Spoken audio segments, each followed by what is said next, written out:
June 22, 1941. At dawn, the eastern horizon did not brighten with sunlight. It flashed with artillery. More than 3 million German soldiers surged across the Soviet frontier. Over 3,000 tanks moved in coordinated columns behind waves of Stuka dive bombers and mechanized infantry. The invasion was not a probing attack. It was industrialized annihilation. Within hours, the Red Army's forward anti-tank defenses began to dissolve. This was not because Soviet engineers had failed. In fact, on paper, the Soviet Union possessed one of the largest armored forces on Earth. It fielded more tanks than the rest of Europe combined. It had anti-tank guns deployed across every military district. It had layered defensive doctrines designed in the 1930s for exactly this scenario. And yet within 6 months, more than 20,000 Soviet armored vehicles were destroyed or abandoned. The question is not why Germany was strong. The question is why Soviet anti-tank networks collapsed so quickly. The answer begins with velocity. German armored doctrine was not about frontal assault. It was about penetration depth. Panzer divisions did not grind forward, they bypassed resistance, punched through weak sectors, and drove 50 to 70 kilometers per day. Defensive lines that looked solid on a map became irrelevant by nightfall. Soviet anti-tank guns were positioned in fixed defensive grids. The standard weapon in 1941, the 45mm anti-tank gun, could penetrate roughly 35 to 40mm of armor at moderate range. That was enough against early war German tanks. But war evolves faster than procurement. By early 1941, German medium tanks had increased frontal armor to 50mm. That extra centimeter of steel transformed Soviet gunners from hunters into spectators. The 45mm gun could still penetrate side armor, but that required flanking shots. It required maneuver. It required time. Time is what the Red Army no longer had. When panzer divisions broke through at Minsk, entire Soviet armies were encircled before anti-tank batteries could reposition. Guns remained limber to horse teams when German spearheads swung behind them. At Kiev, over 500,000 Soviet soldiers were captured. Anti-tank battalions were swallowed whole. This was not a technological failure. It was a mobility failure.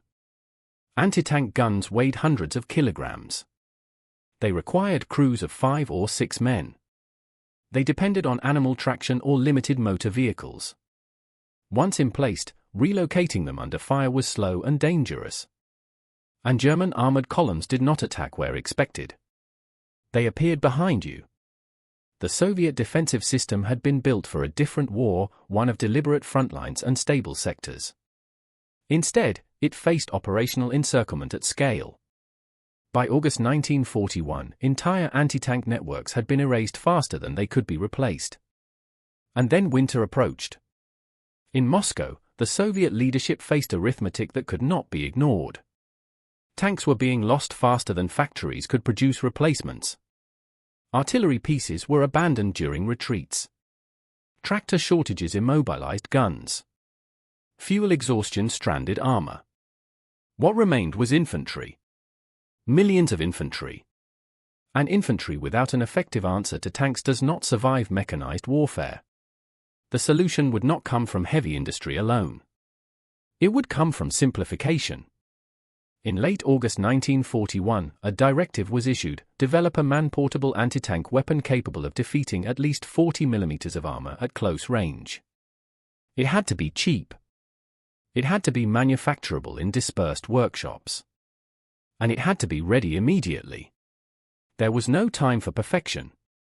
There was only time for adequacy. The engineers assigned to the task understood something critical. You could not outproduce German tank manufacturing in weeks. You could not redesign artillery networks overnight. But you could change the equation of who was allowed to kill a tank. Instead of concentrating anti-tank power in heavy batteries, distribute it down to the infantry level. Instead of complex recoil systems, use brute mechanical simplicity. Instead of mobility through wheels, give the weapon legs. The cartridge already existed, a massive 14.5mm round originally designed for heavy machine guns. It fired a 60-plus gram projectile at extremely high velocity. Against side armor, it could punch through 30 to 40 millimeters at combat distances. The round was violent, brutal, efficient. The weapon built around it would be equally uncompromising. Single shot. Bolt action. Minimal components. No magazine. No complicated feed systems. No unnecessary machining. Every design decision revolved around speed of production and mechanical resilience.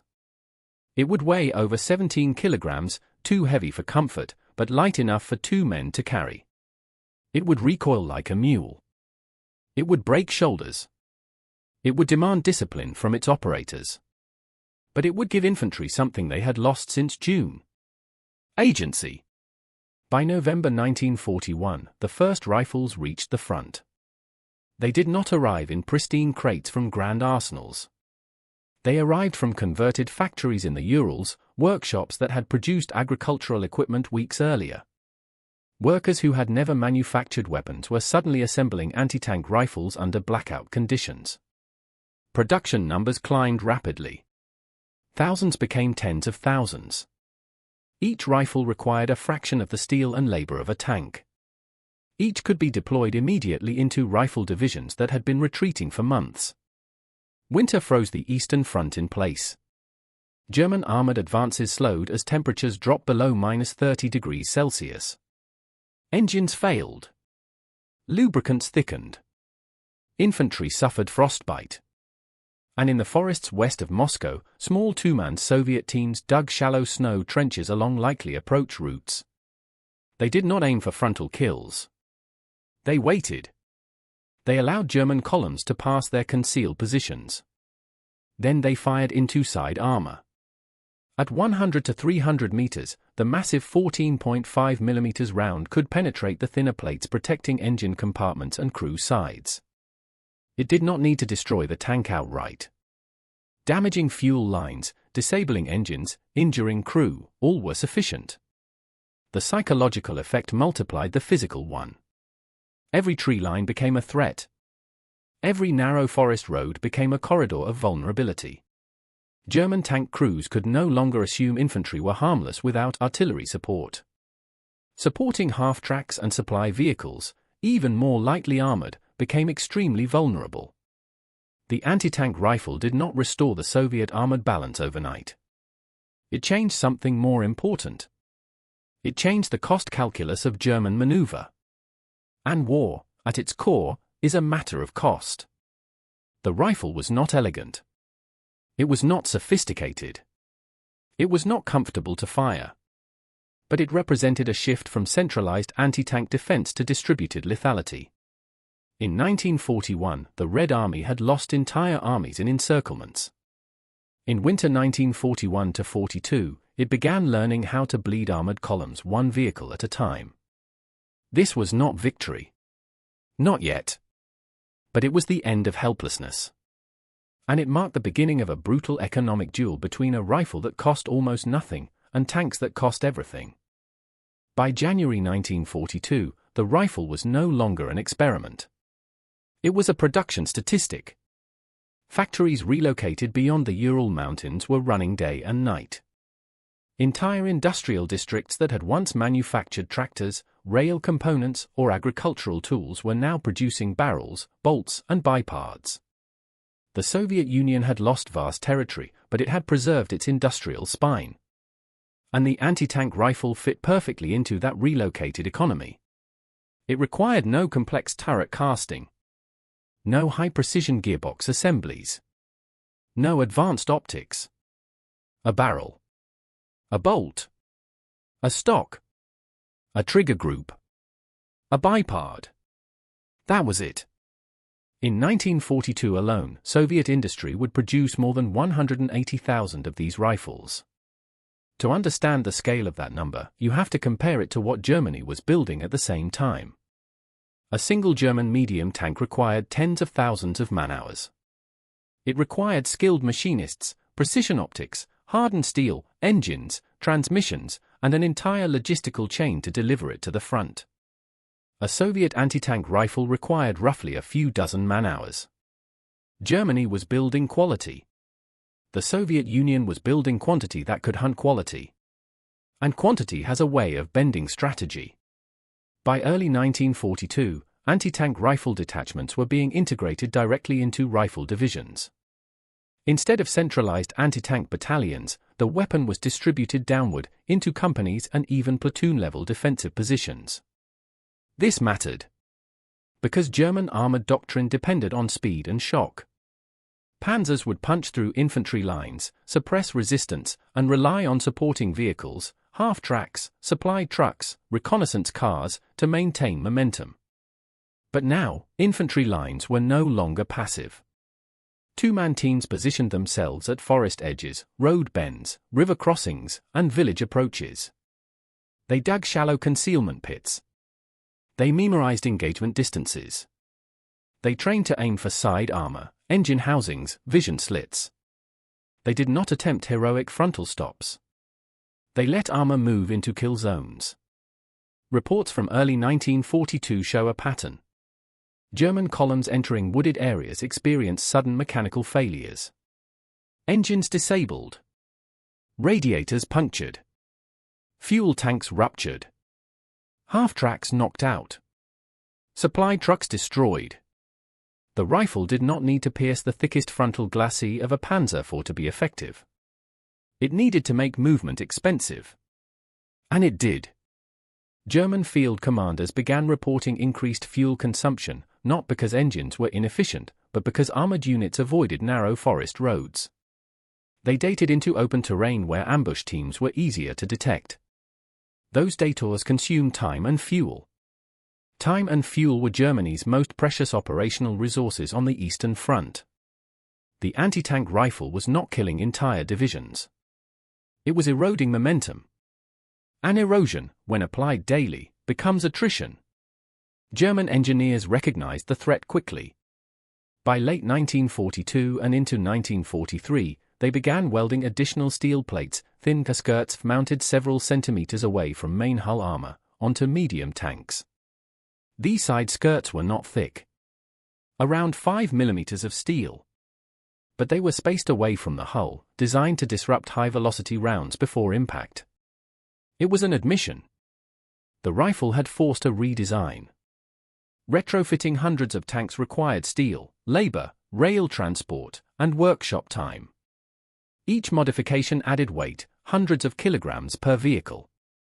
Each kilogram reduced fuel efficiency. Each additional manufacturing hour slowed overall production. The economic asymmetry was staggering. A rifle costing a fraction of a tank had compelled one of the most advanced armored forces in the world to redesign its fleet. But the war did not stand still. In 1943, new German heavy tanks entered the battlefield. The Tiger I arrived with 100 millimeters of frontal armor. The Panther followed with sloped glacis plates that exceeded the rifle's penetration capabilities at any practical range. Against the front of a Tiger, the anti-tank rifle was irrelevant. Physics had limits. Yet the battlefield was not composed only of Tigers. In fact, heavy tanks represented a small fraction of German armored strength. The majority of vehicles in mechanized formations were support elements, half-tracks, reconnaissance vehicles, self-propelled guns with thinner armor, supply trucks, fuel Bowsers, artillery tractors. These were the arteries of armored warfare. The rifle could not pierce a Tiger's front. But it could destroy the vehicle that carried the Tiger's fuel. It could disable the half-track transporting infantry support. It could eliminate artillery observers and command vehicles. It could punch through bunker logs and fortified positions in urban combat. At Stalingrad, anti-tank rifles were used not only against tanks but against fortified buildings. The heavy 14.5 mm round could penetrate masonry and timber that standard infantry weapons could not. Urban warfare amplifies simplicity. Long barrels firing high-velocity rounds through windows and walls become precision demolition tools. The weapon's role expanded. It was no longer just an anti-tank rifle. It was an infantry multipurpose penetrator. By mid-war, German armored commanders understood something uncomfortable. Even if their heaviest tanks were immune frontally, their formations were not immune systemically. Every supply truck destroyed meant reduced operational radius. Every half-track knocked out meant infantry delayed.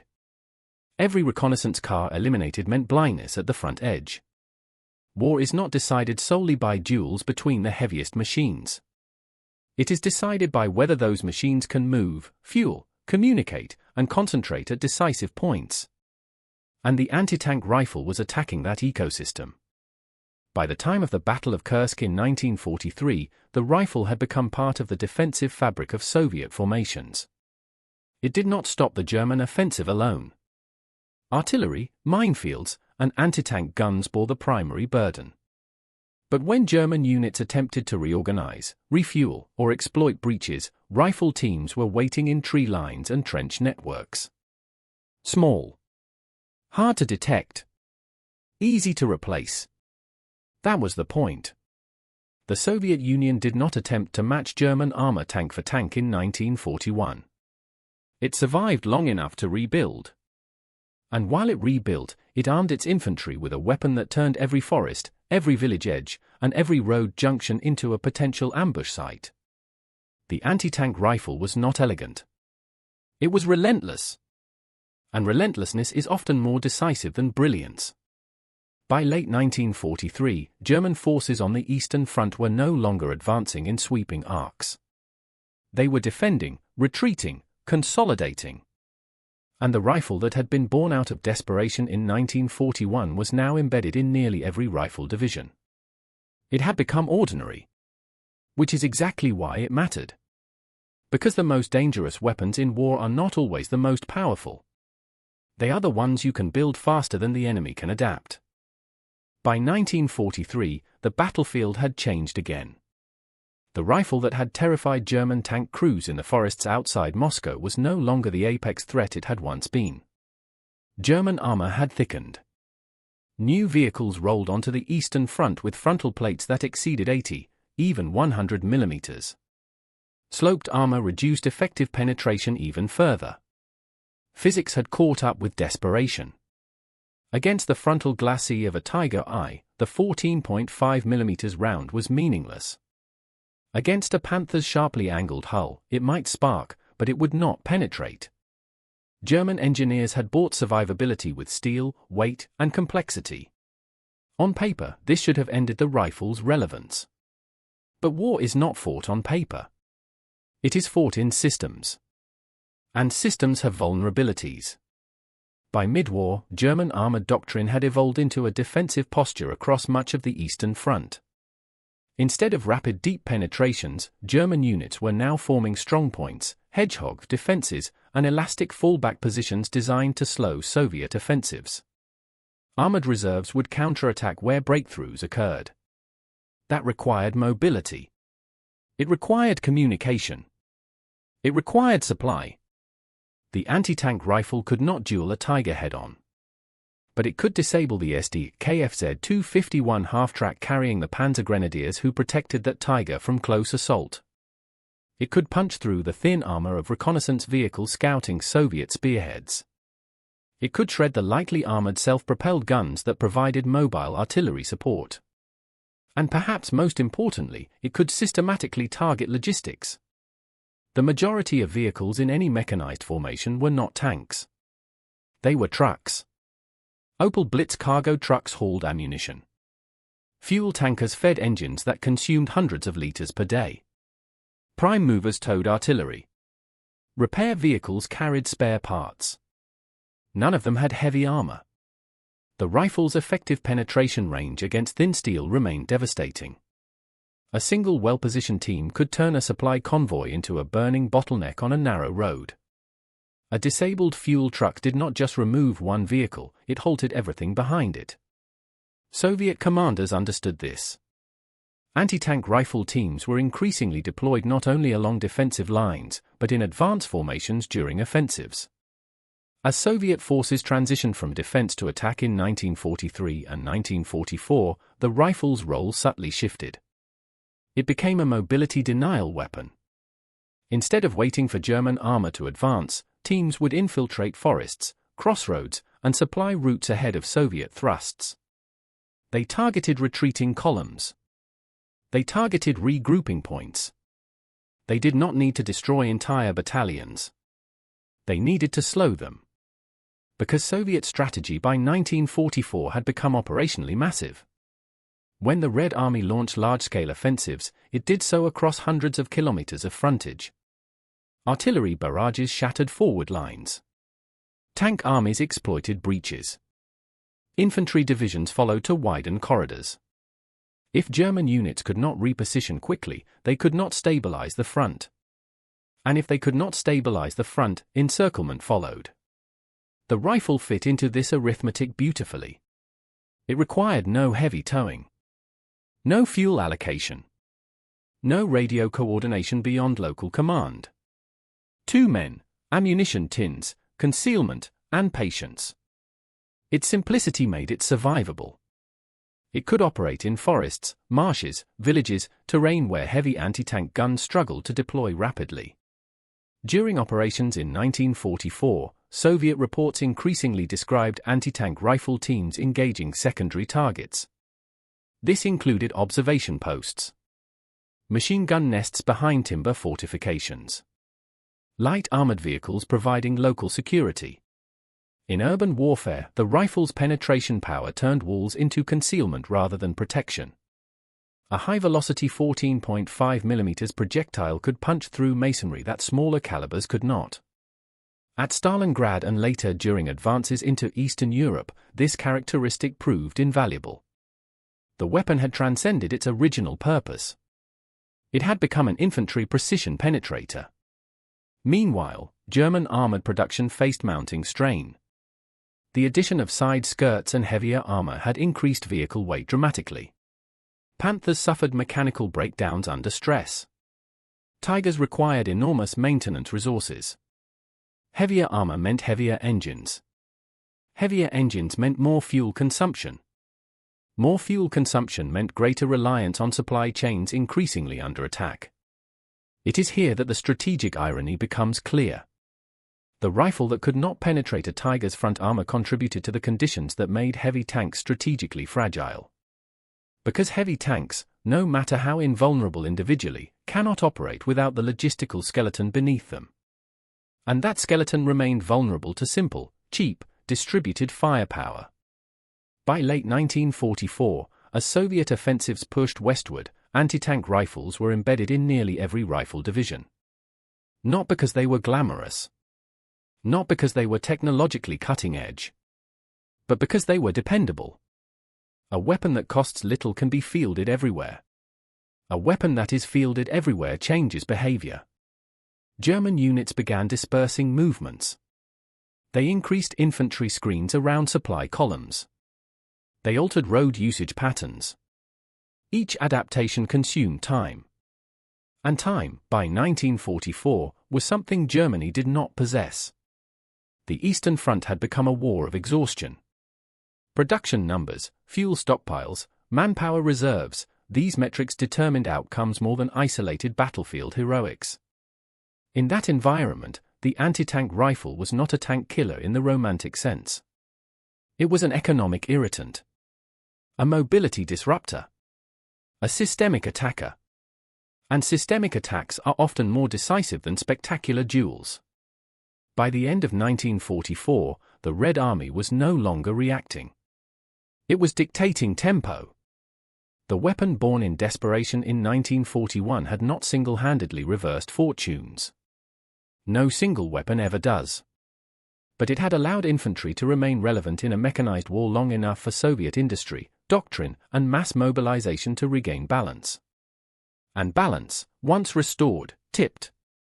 Because while Germany engineered machines of precision and power, the Soviet Union engineered multiplication. And multiplication eventually overwhelms refinement. June 1944. 3 years after the invasion that had shattered Soviet anti-tank networks in weeks, the Red Army prepared to return the favor. Operation Bagration would not be a limited offensive. It would be annihilation on a 450-kilometer front.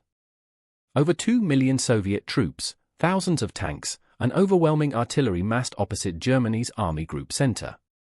But artillery and tanks alone do not collapse an army. Mobility does. And by 1944, the anti-tank rifle had become one of the quiet tools used to break it. The German defensive system in Belarus relied on fortified strongpoints connected by limited road networks running through forests and marshland. These roads were lifelines. Rail lines had already been disrupted by Soviet partisans. Fuel shipments were irregular. Replacement vehicles were scarce. When the offensive began on June 22, deliberately timed 3 years after the launch of Barbarossa, Soviet artillery obliterated forward positions. Shock armies punched holes through German defensive sectors. Then the exploitation began. Tank armies surged through breaches, driving west. Behind and alongside them moved rifle divisions, and within those divisions were anti-tank rifle sections. Their role was no longer defensive survival. It was pursuit and denial. As German units attempted to withdraw, regroup, or form new defensive lines, rifle teams targeted the connective tissue of retreat. Half-tracks pulling infantry reserves. Light armored reconnaissance vehicles trying to scout Soviet axes of advance. Fuel trucks attempting to evacuate supply depots.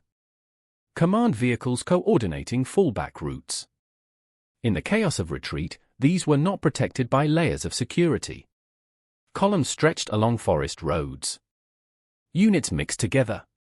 Traffic jams formed at river crossings and bridges. A single disabled vehicle could halt dozens behind it. And a 14.5 mm projectile could disable one vehicle with a single well-placed shot. The rifle did not need to destroy heavy armor outright. It needed to paralyze columns long enough for artillery or advancing armor to close the distance. Soviet after-action reports from Bagration repeatedly referenced the targeting of transport columns and light armored carriers. It was systematic, deliberate, mathematical. Army Group Center disintegrated not because every German tank was destroyed in direct combat, but because its formations could not withdraw cohesively. Encirclements formed rapidly. Vitebsk, Orsha, Mogilev, Bobruisk. Entire corps were cut off. The speed of Soviet advances prevented German commanders from forming stabilized defensive hedgehogs, those circular strongpoints designed to resist encirclement until relief arrived. Because relief required movement. And movement required roads. And roads were being interdicted by everything from partisan sabotage to anti-tank rifle fire. The economic asymmetry became even more pronounced during this phase. Germany had invested immense resources into complex armored vehicles, Panthers, Tigers, assault guns, but these machines were useless if trapped without fuel or infantry support. Soviet rifle units, armed with cheap, simple anti-tank rifles, could multiply the effectiveness of breakthroughs by ensuring German units could not reorganize. In 5 weeks, Army Group Center ceased to exist as a coherent fighting force. 28 divisions destroyed. Roughly 350,000 German casualties, killed, wounded, or captured. It was one of the most catastrophic defeats in German military history. The anti-tank rifle was not the hero of Bagration. But it was part of the ecosystem of destruction. Because modern mechanized warfare depends on layered systems. Fuel. Transport. Communication. Recovery vehicles. Medical evacuation. Resupply. If any of those layers are systematically degraded, even the most powerful armored vehicles become isolated steel boxes. And isolated steel boxes lose wars. By mid-1944, the Soviet Union was no longer improvising to survive. It was orchestrating collapse. Anti-tank rifle teams advanced with infantry through forests and villages, targeting vehicles attempting to flee westward. They operated at crossroads. They guarded flanks of advancing units. They provided immediate response against sudden armored counterattacks by lighter German vehicles. Their presence forced German commanders to allocate additional infantry screens to protect retreating logistics. More manpower diverted. More delay introduced. More fragmentation caused. The rifle's strength was not spectacular penetration. It was saturation.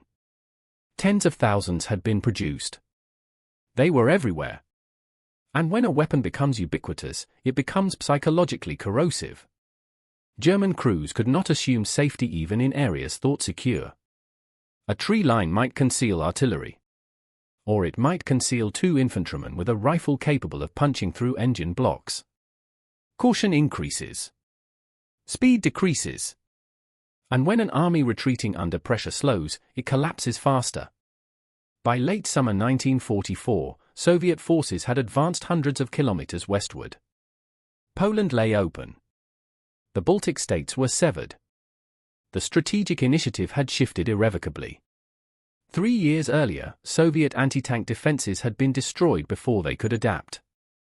Now German mobility was being destroyed before it could stabilize. The weapon born from emergency had matured into a component of operational design. Not glamorous. Not decisive in isolation. But integrated into a doctrine that understood something fundamental. Wars are not won solely by destroying enemy weapons. They are won by destroying the systems that allow those weapons to function. And the anti-tank rifle excelled at attacking systems. By 1945, the rifle that had been born in desperation was no longer decisive. Heavy armor had thickened beyond its reach. Shaped charge weapons, bazookas, Panzerfausts, recoilless rifles, were redefining infantry anti-tank warfare. Rockets and explosives had overtaken brute velocity. On paper, the 14.5mm anti-tank rifle was obsolete. But obsolescence in war is rarely clean. Because while tanks evolve, physics does not.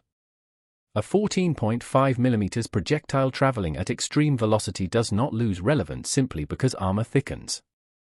It changes targets. After the war, the Soviet Union did not discard the cartridge. It institutionalized it. The 14.5 by 114mm round was adopted into the KPV heavy machine gun, a weapon that would become one of the most widely exported heavy automatic weapons of the Cold War. Mounted on armored vehicles, installed in anti-aircraft quadruple mounts, bolted onto patrol boats, the cartridge continued its career not as a tank killer, but as a penetrator of light armor and low-flying aircraft.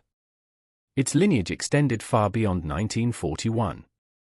Chinese forces fired variants of it during the Korean War. Vietnamese air defense units mounted it against American aircraft during Rolling Thunder. In Afghanistan, heavy machine gun systems chambered in 14.5mm guarded mountain passes and supply routes. The rifle itself lingered in storage depots for decades. And occasionally, it reappeared. Not because it was modern, but because it was adequate. That is the defining word. Adequate. The anti-tank rifle had never been elegant. It was heavy. It punished its operators with recoil. It required courage to use effectively at combat ranges. It lacked rapid-fire capability. It demanded exposure to return fire. Yet it possessed qualities that transcend eras. Mechanical simplicity. Ease of manufacture. Minimal dependency on industrial complexity. Ammunition powerful enough to defeat most lightly armored vehicles in any period. Modern battlefields are saturated with lightly armored systems. Infantry fighting vehicles. Armored personnel carriers. Reconnaissance vehicles. Logistic trucks. Radar installations. Drone ground stations. Against these, high-velocity kinetic energy remains brutally effective. In 2022, photographs emerged of anti-tank rifles pulled from storage and issued to territorial defense units. 8 decades after their creation, they were once again aimed at armored vehicles moving along forested roads. The platforms had changed. The war had changed. But the arithmetic had not. If you can penetrate an engine block, rupture a transmission housing, or ignite fuel, you can disable mobility. And mobility remains the heart of mechanized warfare. The deeper lesson is not about one rifle. It is about industrial philosophy. Germany in World War II often pursued engineering excellence at immense cost. The Tiger I required roughly 300,000 man-hours to build. It was formidable. It inspired fear. It dominated direct engagements when properly supported. But fewer than 1,400 were ever produced. The Soviet Union produced hundreds of thousands of anti-tank rifles in a fraction of the time. One approach sought superiority per unit. The other sought sufficiency multiplied. War rewards multiplication more often than perfection. The anti-tank rifle did not win the Eastern Front. It bought time. Time for factories to relocate. Time for tank production to recover. Time for artillery mass to be rebuilt. Time for operational doctrine to mature. It filled a lethal gap between catastrophic loss and industrial resurgence. And because it was simple, it could be everywhere. Distributed lethality changes behavior. When every infantry formation possesses the means to threaten armor, even imperfectly, the armored force must adapt everywhere.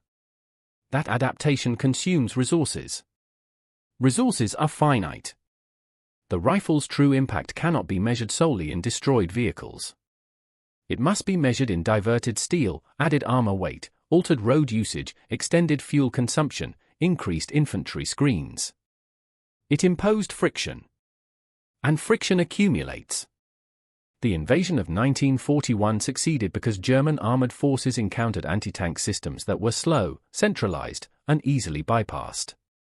By 1942 and beyond, they encountered something different. They encountered thousands of small, mobile, concealed threats embedded within infantry formations. They encountered a war that no longer allowed safe movement through forests. They encountered a battlefield where even secondary vehicles could not travel confidently without protection.